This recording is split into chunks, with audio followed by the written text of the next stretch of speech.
बांसवाड़ा डूंगरपुर, इस अगर लोकसभा सीट की अगर बात की जाए तो यहाँ की जो राजनीति रही है अब तक, वो ये जो माही का पानी आप देख रहे हैं, ऐसा निकलता हुआ कल कल शीतल और सीधी सपाट रही है।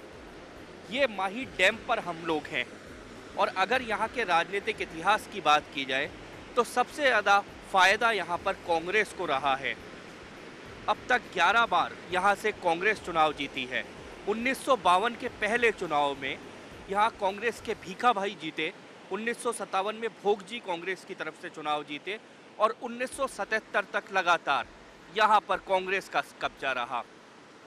77 में पहली बार हीरालाल लोक दल से चुनाव जीते, उसके बाद 1984 में प्रभुलाल कांग्रेस के चुनाव जीते, 89 में हीरालाल जनता दल के टिकट पर आए और यहाँ से चुनाव जीते, 1998 में महेंद्र मालवीय यहाँ से चुनाव जीते, 2004 में आकर भारतीय जनता पार्टी का यहाँ पर खाता खुला और भारतीय जनता पार्टी ने सीट जीती। पिछला चुनाव 2009 में ताराचंद भगोरा यहाँ से चुनाव जीते। तो कुल मिलाकर 11 बार कांग्रेस, एक बार बीजेपी, एक बार लोक दल, एक बार जनता दल। जनता दल का इस क्षेत्र में प्रभाव माना जा सकता है। भगोरा जो पहले माना जाता था अब उसका प्रभाव नहीं है। 2 बार भीखा भाई यहाँ से चुनाव जीते और 3 बार भगोरा यहाँ से चुनाव जीते। अब मैं वापस घूमकर इस माही की तरफ आता हूँ, क्योंकि जो राजनीति की बात है, यहाँ की राजनीति, उसमें माही डैम जो है ये बहुत महत्वपूर्ण है। कांग्रेस की सीट 11 बार रही, इसके पीछे भी एक बड़ा कारण है। इन दोनों जिलों में अगर दिग्गज राजनेताओं की बात करेंगे तो लोगों की जुबान पर आज भी नाम आता है पूर्व मुख्यमंत्री हरदेव जोशी का, और उन्हीं के प्रयासों की देन है ये माही डैम। ये माही डैम जब वो मुख्यमंत्री थे तब उन्होंने इसको स्वीकृत करवाया था और माही डैम यहाँ पर बनवाया था। माही के लिए काफ़ी संघर्ष किया था और एक तरह से कहा जाए कि इस ज़िले में अगर कांग्रेस के लिए माहौल है तो उसका बड़ा कारण है ये माही डैम, क्योंकि लोगों को यहाँ माही आने के बाद में इस क्षेत्र की तस्वीर बदली है। पहले इस क्षेत्र को सूखे उजाड़ क्षेत्र के रूप में जाना जाता था, जहाँ बहुत कुछ खेती और इसकी संभावनाएं नहीं थी, लेकिन माही के आने के बाद में, माही डैम बनने के बाद में यहाँ इस क्षेत्र की तस्वीर बदली और उसका श्रेय लोग आज भी कांग्रेस को देते हैं।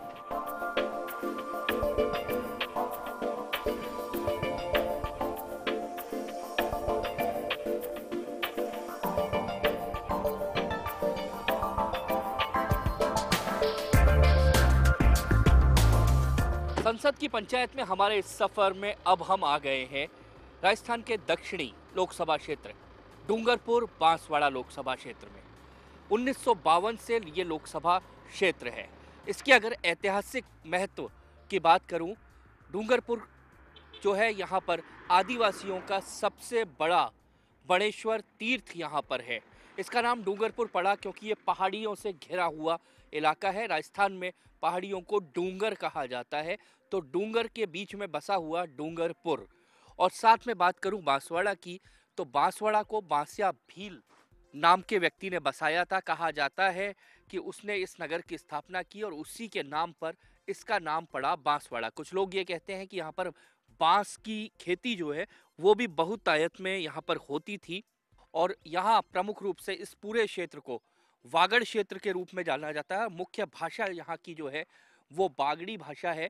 गुजरात की सीमा से टच है ये इलाका, गुजरात की सीमा इस क्षेत्र को छूती है। गुजराती भी यहाँ बोली जाती है और महत्वपूर्ण, सबसे महत्वपूर्ण ये है कि पूरी तरह से आदिवासी जिला ये है। आदिवासी जनजाति यहाँ पर बहुतायत में रहती है और ऐतिहासिक अगर इसकी राजनीतिक पृष्ठभूमि की बात की जाए तो ये पूरा जो क्षेत्र है ये एक तरह से कांग्रेस का गढ़ कहा जाता है।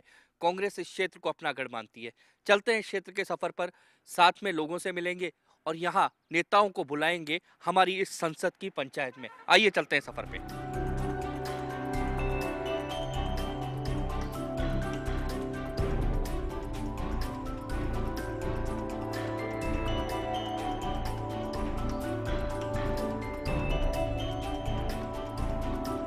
बांसवाड़ा में हम एक टी स्टॉल पर आ गए और हमारे साथ आ गए हमारे संवाददाता राजेश सोनी जी। राजेश, बांसवाड़ा और डूंगरपुर अगर लोकसभा की बात की जाए, पिछली बार ताराचंद भगोरा यहाँ से चुनाव जीते, कांग्रेस की तरफ से जीते। कांग्रेस की हालांकि परंपरागत सीट इसे माना जाता है, क्या बड़ा इक्वेशन पिछले चुनाव में रहा? जी बिल्कुल, अभी पिछले चुनाव में एक खास मुद्दा यही रहा था कि यहाँ पर डूंगरपुर बांसवाड़ा जो लोकसभा सीट है उसके अंदर एक खास इशू यही है कि यहाँ रेल की बहुत ज़रूरत समझ रहे थे यहाँ के बाशिंदे, और रेल की सौगात जो दी जा रही थी, लेकिन उस रेल के मामले को लेकर अभी यहाँ आधारभूत पर देखा जाए तो कोई मामला हुआ ही नहीं है। इस चुनाव जो आने वाले हैं लोकसभा चुनाव, इसका माहौल बनने लग गया है यहाँ? जी बिल्कुल, बहुत ही ज़मीनी स्तर पर देखा जाए युद्ध स्तर की तैयारियां लोकसभा सीट को लेकर हो रही है, और यहाँ कयास लगाए जा रहे हैं कि कांग्रेस के जो पूर्व कैबिनेट मंत्री थे महेंद्र सिंह मालविया, अब की बार बांसवाड़ा की नंबर है जो लोकसभा सीट के लिए टिकट उनको मिलने की यहाँ पर ये बड़ा यहाँ पर एक फैक्टर रहता है कि एक बार बांसवाड़ा से एक बार डूंगरपुर से। जी बिल्कुल, यहाँ एक पारंपरिक तौर पर ये एक प्रथा चालू की गई है इस लोकसभा में कि एक बार डूंगरपुर में मौका दिया जाए तो एक बार बांसवाड़ा में। तो अब की बार क्या बांसवाड़ा की बारी है, फिर भी यहाँ पर अभी एक मोदी फैक्टर असर कर रहा है, जहाँ पर देखा जाए तो भाजपा के कुछ जो लोग हैं और आम जनता है मोदी फैक्टर को बहुत मायना दे रहे हैं। भाजपा एक ही बार यहाँ पर चुनाव जीत पाई, ये खड़े हैं, इनसे भी बात करते हैं। भाजपा यहाँ पर क्या कर रहे हैं, बड़ी कमजोर है, एक ही बार चुनाव यहाँ पर जीत पाई बीजेपी लोकसभा का बाद। अभी विधानसभा में 9 विधानसभा में 8 सीटों पर भारतीय जनता पार्टी की विजय हुई है, और अब भारतीय जनता पार्टी के पक्ष में ही लहर है नरेंद्र मोदी जी की। तो क्या बड़ा मुद्दा मानते हैं? बांसवाड़ा लोकसभा क्षेत्र के अंदर सबसे बड़ा मुद्दा तो यहाँ की जो ट्रेन की सुविधा है। यहाँ के जनजातीय बंधुओं को यही पता नहीं है कि यहाँ की ट्रेन किस प्रकार की होती है, कई लोगों ने इसको देखा भी नहीं है, तो सर्वाधिक बड़ा मुद्दा ये है। पर पिछले 5 सालों से ट्रेन रेंगती आ रही। और भी लोग यहाँ पर क्या करते हो? तुम्हारा नाम क्या है? नीलेश। नीलेश, क्या चाय की दुकान है तुम्हारी? हाँ। तुम एक बात बताओ, तुम्हारा वोट है अभी? हाँ है। पिछली चुनाव में वोट दिया तुमने? दिया। स्कूल जाते थे? हाँ जाता। कहाँ तक पढ़े हो? 10वीं तक। 10वीं तक पढ़े हो। अच्छा, एक बात बताओ, क्या जो नरेंद्र मोदी, राहुल गांधी, इनको जानते हो दोनों को? जानता हूँ। कैसे जानते हो? वो हम चुनाव में उतरे हैं अभी। चुनाव में उतरे हैं। और अरविंद केजरीवाल का नाम सुना है? हाँ सुना। उसका भी नाम सुना है तुमने? कि वो कौन है? वो भी चुनाव में उतरने की तैयारी। तो अच्छा, तुम्हें तीनों में अच्छा कौन लगता है? केजरीवाल। केजरीवाल अच्छा लगता है, क्यों? क्योंकि सबके हित में बोलते हैं। सबके हित में बोलता है। हम राजेश के पास दोबारा आएंगे। राजेश, इनसे हम बात कर रहे थे तो ये कह रहे हैं कि मेरे को दोनों लोग अच्छे नहीं लगते, राहुल गांधी अच्छा नहीं लगता, नरेंद्र मोदी ने, इनको केजरीवाल अच्छा लगता है। क्या आप जैसी पार्टियों की भी कुछ दस्तक है यहाँ पर? हालांकि अभी आम आदमी पार्टी की जो एक मामला देखा जाए तो बांसवाड़ा जिले में शुरुआत तो हुई है, लेकिन यहाँ पर कोई वजूद और वजूद नहीं है उस पार्टी एक बड़ी एक पार्टी का और पूछूंगा, जनता दल यू यहाँ पर काफ़ी माना जाता है बांसवाड़ा डूंगरपुर में सक्रिय है। लोकसभा चुनाव में क्या कुछ नजर आता है उसका? जी बिल्कुल, शुरुआत दौर में अगर देखा जाए तो यहाँ पर बहुत बड़ा उसका वजूद था, एक पार्टी का दमखम चलता था, लेकिन आज 2004 के चुनाव में जनता दल का जो एक दानपुर विधानसभा का गढ़ माना जाता था, जहाँ तो कहीं 50 साल से भी ज़्यादा का वहाँ का वजूद चल रहा था, लेकिन 2004 के चुनाव में 56 साल का रिकॉर्ड वहाँ पर तोड़ के कांग्रेस पहली बार एमएलए बना था वहाँ का। इसलिए अब वहाँ पर जनता दल यूनी, क्या लगता है यहाँ पर कोई तीसरी, आप कांग्रेस बीजेपी, हम जिससे बात कर रहे हैं सबको गालियाँ देते हुए लोग मिल रहे हैं, लोग संतुष्ट नहीं है, क्या यहाँ तीसरे विकल्प की संभावना है? लगता है कोई तीसरा भी विकल्प? नहीं सर, बिल्कुल नहीं। आम आदमी पार्टी जैसा कुछ? नहीं सर, यहाँ मुकाबला किस में रहेगा? कांग्रेस और बीजेपी दो ही पार्टी सिर्फ नाम मात्र की तरह। सबसे बड़ा मुद्दा क्या रहेगा अब अगर बात की जाए, आखिरी विषय, ये जो भी चुनाव जीतेगा वो किस आधार पे, किस बेस पे चुनाव? देखिए, मैं बता दूं आपको कि अगर यहाँ पर ये बांसवाड़ा सीट देखी जाए और डूंगरपुर, दोनों एक टीएसपी क्षेत्र है, जहाँ पर खास मुद्दा एक तो रेल का मामला था, लेकिन अभी बहरहाल इस मामले को अगर छोड़ दिया जाए तो कहीं यहाँ पर युवा बेरोजगार ऐसे हैं जो अपनी उम्र को सीमा पार कर रहे हैं। ऐसे में अगर सरकार है, दोनों कोई भी आती जाती रहती है, लेकिन उन युवाओं का क्या दोष जो एक हाई फाई एजुकेशन कर लेते हैं, उसके मतलब ये मुद्दा रहेगा? जी बिल्कुल, यहाँ पर सबसे ज़्यादा मुद्दा यही है कि युवा बहुत बेरोजगार हैं। यहाँ पर युवा बेरोजगार हैं, ये भी एक बड़ा मुद्दा यहाँ पर रहेगा इस चुनाव में। और भी चलेंगे हम बांसवाड़ा डूंगरपुर में, गाँव में चलेंगे, जानेंगे आखिर लोग क्या कहते हैं, लोगों की समस्याएँ क्या हैं, लोग क्या सोचते हैं। सफ़र जारी रहेगा।